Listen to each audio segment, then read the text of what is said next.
ആറ്റിങ്ങൽ ഇരട്ടക്കൊലയിൽ വധശിക്ഷ ഒഴിവാക്കി ഹൈക്കോടതി. അനുശാന്തിയുടെ ഇരട്ട ജീവപര്യന്തം ശരിവെച്ചു. ഒന്നാം പ്രതി നിനോ മാത്യുവിന്റെ വധശിക്ഷ ജീവപര്യന്തമാക്കി. 2014 ഏപ്രിൽ 16 ആറ്റിങ്ങൽ ഇരട്ടക്കൊല നടന്നത്. ബിനിൽ നൽകും വിവരങ്ങൾ.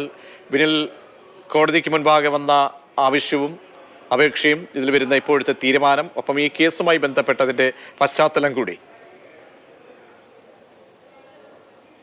എത്തലുണ്ടാക്കിയ ഒരു കൊലപാതകമാണ് ആറ്റിങ്ങൽ ഇരട്ട കൊലപാതകം.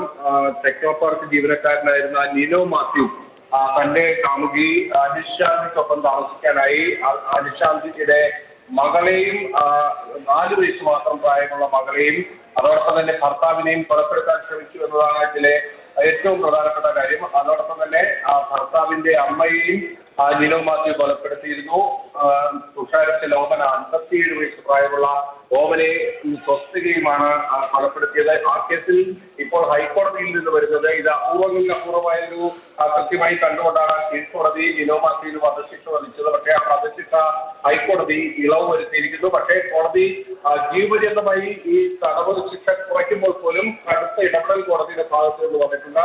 25 വർഷം പരോളില്ലാതെ നിനോ മാത്യു തടവ് അനുഭവിക്കണമെന്നതാണ് ഹൈക്കോടതി ഡിവിഷൻ ബെഞ്ചിന്റെ ഉത്തരവ്. അതോടൊപ്പം തന്നെ ആ ശിക്ഷയ്ക്കെതിരെ അനുശാന്തി നൽകിയ അപ്പീൽ ഹൈക്കോടതി തള്ളുകയും ചെയ്തിട്ടുണ്ട്. അവർക്ക് നേരത്തെ കീഴ്ക്കോടതി ഇരട്ട ജീവപര്യന്തം ശിക്ഷയാണ് വിധിച്ചത്. ആ ശിക്ഷ ഹൈക്കോടതി ശരിവെക്കുകയും ചെയ്തിരിക്കുന്നു. നിനോ മാത്യുവിന്റെ വധശിക്ഷ മാത്രമാണ് ഇപ്പോൾ ഹൈക്കോടതി ഒഴിവാക്കി നൽകിയിരിക്കുന്നത്. ആ ഒഴിവാക്കി നൽകുമ്പോൾ പോലും ആ ജീവപര്യന്തത്തിൽ കടുത്ത ചില നിർദ്ദേശങ്ങൾ കോടതിയുടെ ഭാഗത്തു നിന്ന് വന്നിട്ടുണ്ട് എന്നതാണ് ശ്രദ്ധേയമായ വസ്തുത. ഇതിൽ 2014 ഏപ്രിൽ 16 ഈ നാടിനെ നടുക്കിയ സംഭവം ഉണ്ടാകുന്നത്.